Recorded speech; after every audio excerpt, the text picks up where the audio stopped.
gabi na ha! Nandyan ka po sa labas! Hinahabol ako ng multo! Bilisan mo! Buksan mo yung pinto! Ano? May multo! Halika na sa loob, princess! Pumasok ka na! Bilis! Nasaan yung multo? Wala naman ah! Ah! May multo nga! It's a prank! Ako lang to, Bebang! Ayos ka! Tinakot mo ako! Kinabahan ako dun ah! Sabi kasi ni Princess, takutin ka namin eh! Nakita ko yung mukha mo, Bebang! Sobrang takot mo!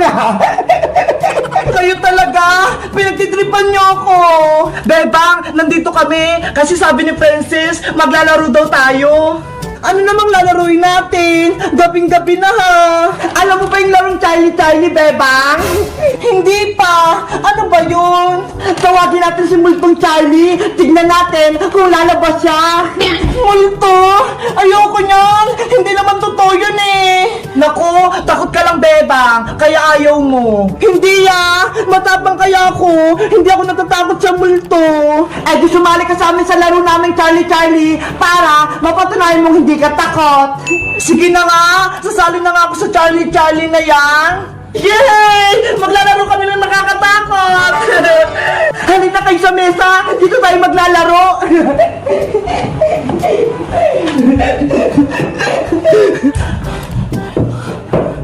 Wait lang! May gagawin lang ako rito sa may papel!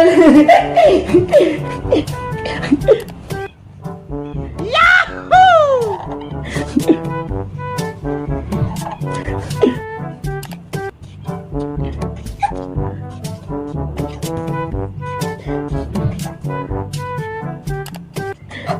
Ano yan, Princess? Ito yung papel.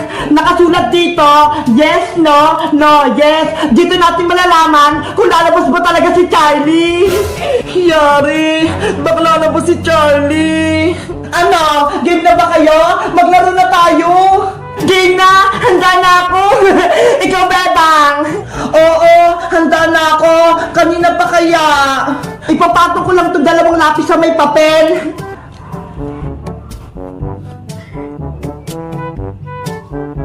Ayan! Magsisimula na tayo!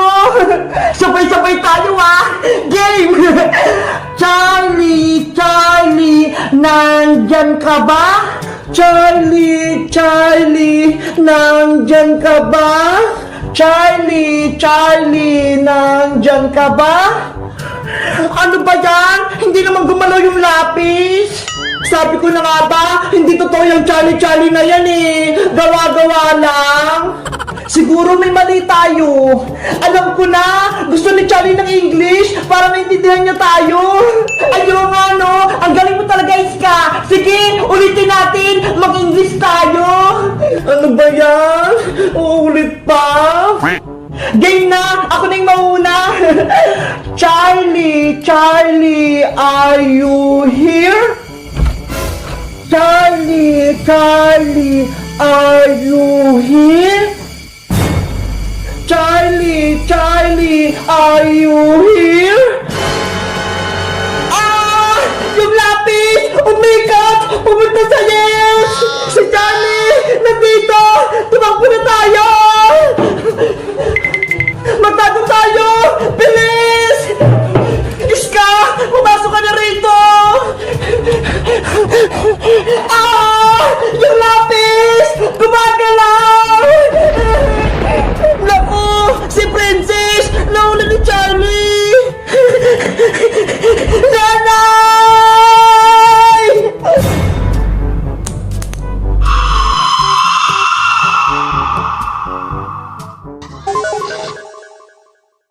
Cutie bird ko! Ang dami mong sugat! Okay ka lang ba? Kawawa naman si Cutie Bird, Ate Bebang! Na-disgrasya siya! Ano gagawin natin, Emily? Kailangan magamunta natin yung sugat ni Cutie Bird! Dalhin mo siya dito sa loob, Ate Bebang, para magamot natin siya! Cutie Bird! Huwag ka mag-alala! Papagalingin ka namin!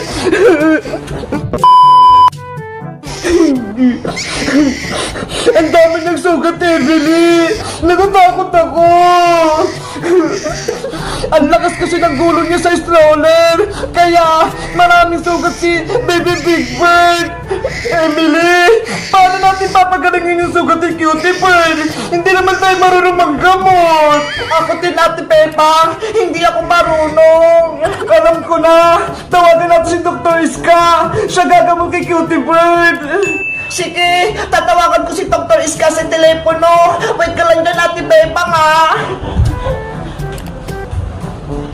Cutie Big Bird ko, huwag ka na umiyak. Gagamutin ka rin namin. Tignan mo nga si Mama Big Bird mo, ho. Nag-aaral na din sa'yo.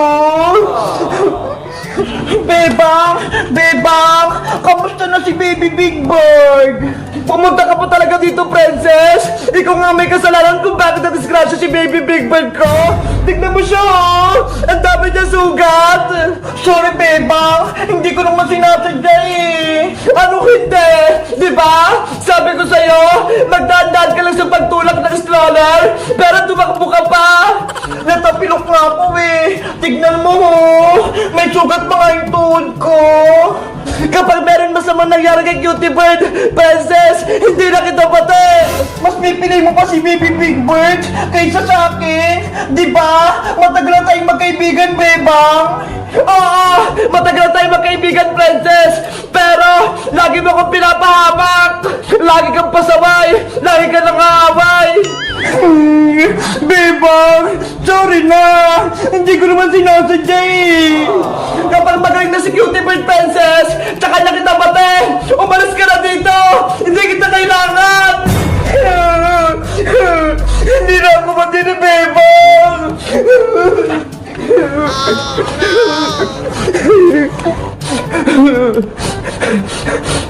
Hello, Dr. Iska! Kailangan ka po namin na Ate Bebang! Si Baby Big Bird, may sugat po siya! Si Cutie Bird? Yung anak ni Big Bird? Opo! Sige, pupunta na ako dyan. Antayin niyo lang ako. Salamat po, Dr. Iska! Emily! Ano sabi ni Dr. Iska? Papunta na daw siya rito, Ate Bebang! Paparating na daw po siya! Si Cutie Bird daw! Nadisgrasya! Kawawa naman siya!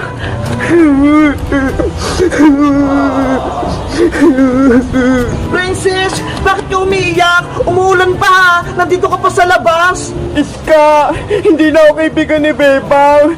Galit siya sa akin! Bakit? Anong kasalanan mo na naman? Kasi ako yung may kasalanan kung bakit na-disgrasya si Cutie Bird, eh! Tahan na! Huwag ka nang umiyak! Basang-basa ka na, ho! Magiging okay din kayo ni Bebang! Dr. Iska! Sabi mo kay Bebang, sorry sa nangyari! Oo! Akong bahala! Saka, huwag kang matakot! Gagamutin ko si Baby Big Bird! Uuwi na ako! Hindi na ako magpapakita sa inyo! Doon na lang ako sa bahay! Princess! Oh, no! Dr. Iska! Pumasok na kayo rito! Hayaan mo na si Princess! Sige! Nandiyan na ako, Bebang! Guys, nagkatampuan si Princess tsaka si Bebang. Ano kayang gagawin ko para magkabati sila? Mag-comment lang kayo para sa part 3. Bye-bye! Bebang! Lumabas ka dyan! May kasalanan ka kay Bayang! Lagot! Hindi pa rin umalis sa aling bruha! Pati si Boyong! Hoy, Bebang! Magpakita ka sa amin! Hanapin mo kami! Boyong anak! Huwag ka nang umiyak! Sisiguraduhin ko, makakaganti tayo kay Bebang dahil sa ginawa niya sa'yo! Nay! Lalong lumala yung black eye ko! Tignan mo! Ang itim-itim na! Naku! Kawawa naman si Boyong ko! Bebang! Lumabas ka dyan! Pagbilang ko 3, kakalampagin ko tong bahay nyo! Oh no! Anong gagawin ko? 1! 2!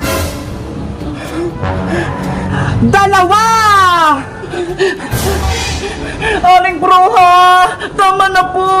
Ayoko po ng gulo! Ay aba? Ayaw mo pala ng gulo? Pero sinapak mo si Boyong? Pagbayaran mo tong ginawa mo sa akin, Bebang! Boyong, nagsorry na ako sa iyo ah. Wala akong mapapala sa sorry mo. Hindi mo magagamot tong black eye ko. Eh anong gagawin ko para mapatawad mo ako? Lumabas ka dyan para lalagyan din kita ng black eye. Ano? Black eye? Hindi pwede. Lumabas ka dyan, Bebang. Pagbayaran mo yung ginawa mo kay Boyong. Pero aring bruha, dito lang po ako sa bahay. Ayoko pong lumapit sa inyo. Nay, palabasin niyo po si Bebang. Hindi kami alis dito hanggat hindi ka lumalabas, Bebang. Kapag hindi po kayo alis dyan, aling bruha, tatawag po ako ng tanod. Ay aba, may gana ka pang tumawag ng barangay tanod? Ikaw na nga tong sumapa kay Boyong? Sige, tumawag ka ng tanod, Bebang, para ikaw yung ipakukulong namin. Ayaw nga no, ako yung huli ng barangay tanod. Iisa lang yung pwedeng mangyari, Bebang. Lalabas ka dyan o ipapahuli kita sa barangay tanod. Anong gagawin ko? Wala pa naman si nanay. Bilis na! Lumabas ka na dyan! Ayoko po, aling bruha! Babantayan ka namin dito! Gusto ko, makatikim ka rin ito! Ayaw mo talaga ang tigilan, Bayang? Nagsorry naman ako sa'yo ah! Bebang! Bebang! Nay, si Princess, pagparating, may kasalanan din yan sa akin! May naisip ako, Boyong, magtago tayo, tapos huli natin si Princess. Sige po! Oh no! Bakit kaya umalis sa aling bruha, tsaka si Boyong? Bebang! Bebang! May papakita ko sa'yo! Si Princess, nasa labas ng bahay, nasa gate! Bebang! Perfect din ako sa exam ni teacher! Tingnan mo! Princess! Umalis ka dyan! Bakit? Hindi ka ba masaya? Perfect ako sa exam? Hindi sa ganon! Pero baka merong masamang mangyari sa'yo! Ano naman yon? Si Boyong, magiganti siya sa atin! Nagsumbong siya kay Aling Bruha! Ha? Si Boyong Butike? Nagsumbong sa pangit na kay Aling Bruha?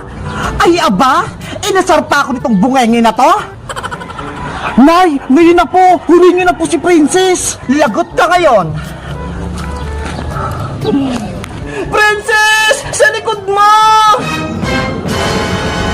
Huli ka, Princess! Ah! May bruha! Princess! Hanggat hindi ka lalabas dyan sa bahay niyo, Bebang, kukunin namin si Princess! Bitawan mo ako, aling bruha! Tara na, Princess! Sumama ka sa akin! Bebang! Tulong! Oh no! Kay Princess na lang akong magigante. Guys, si Princess, hinuli niya Aling Bruha. Anong gagawin ko? Mag-comment lang kayo para sa part 4. Bye-bye!